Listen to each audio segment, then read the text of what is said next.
A lot of people may think that this is just an engine coolant temperature sensor, but let me tell you, this thing is a lot more than that. A lot of the time you are stuck in a situation where there is no check engine light and you're wondering what is wrong with your vehicle because you can feel it's not driving the way it should. So today we'll discuss coolant temperature sensor and the way to change it. And along with the coolant temperature sensor, I want to talk to you regarding two things. One is information and one is kind of information as well. So stick for that.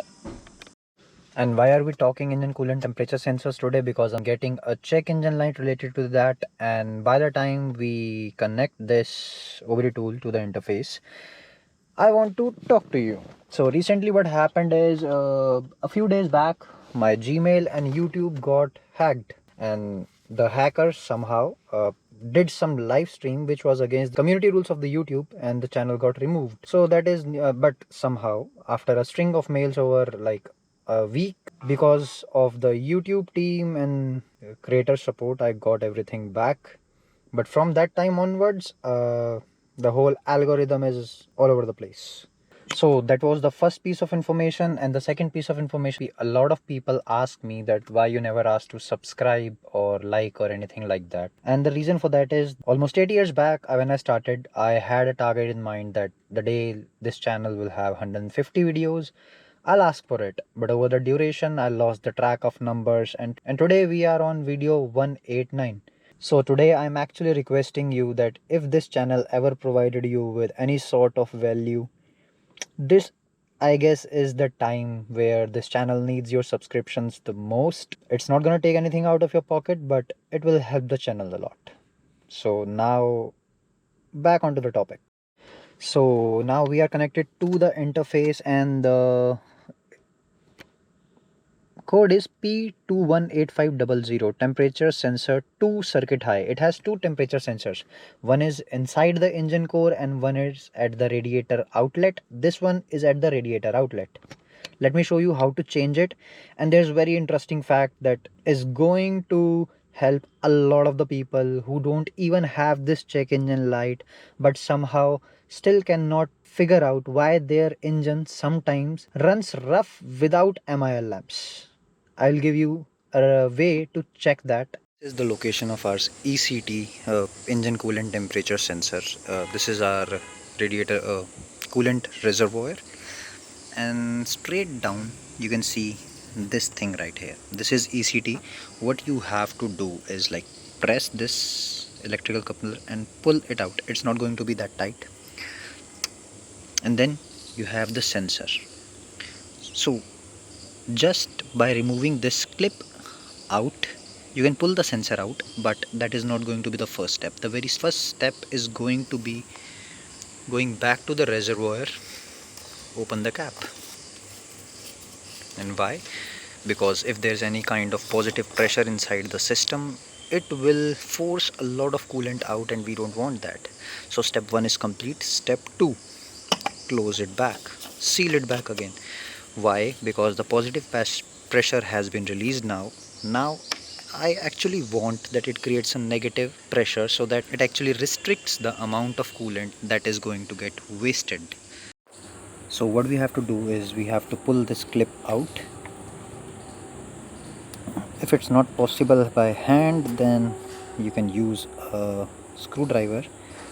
Then very carefully keep this aside and pull the sensor out.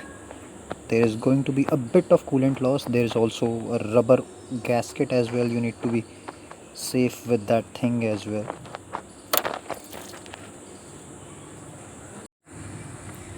As you just saw, the coolant loss was minimal because of these two steps. So that is the way how you change a ECT.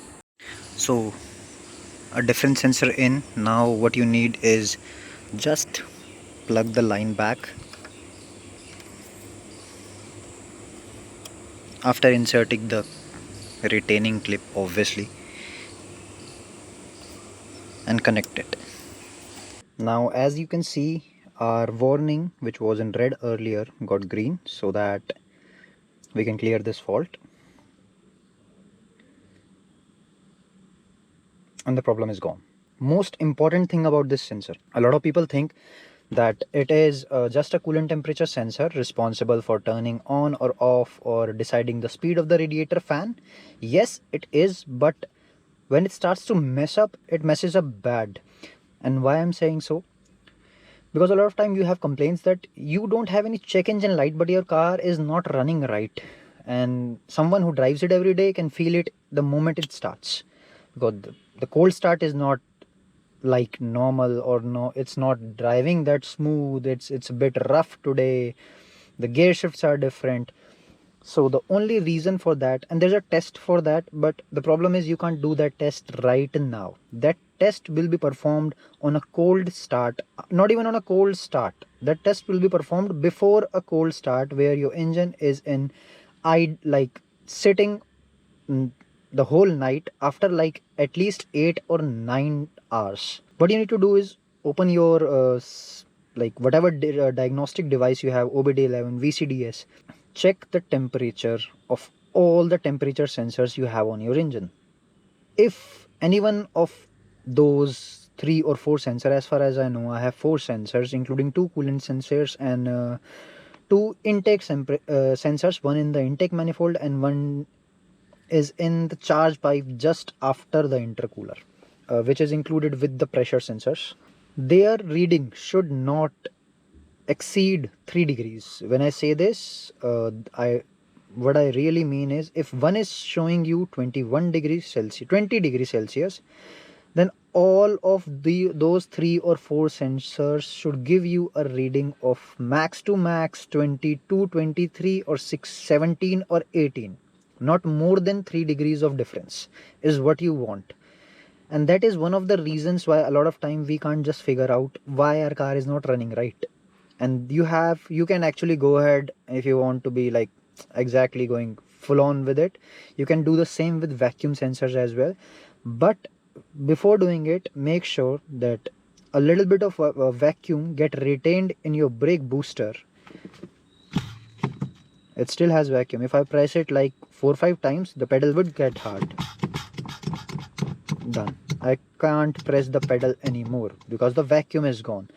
So if you are doing it with the vacuum sensors or the pressure sensors, make sure there's no pressure in the system. I very well know that on MQB cars there's no pressure sensor on the brake booster, but still it's a good idea to release all the pressure from the system. Now this is the next morning and already connected to the interface. You want to go to engine control module.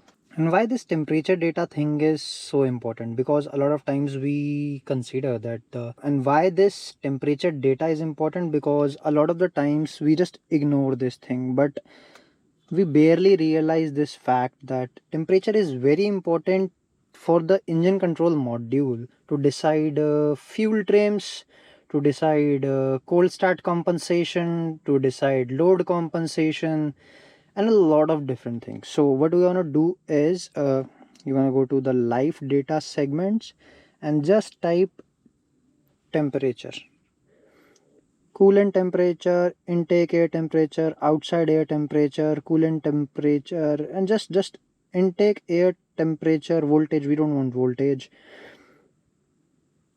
temperature sensor for engine temperature management, actuator, we don't want it.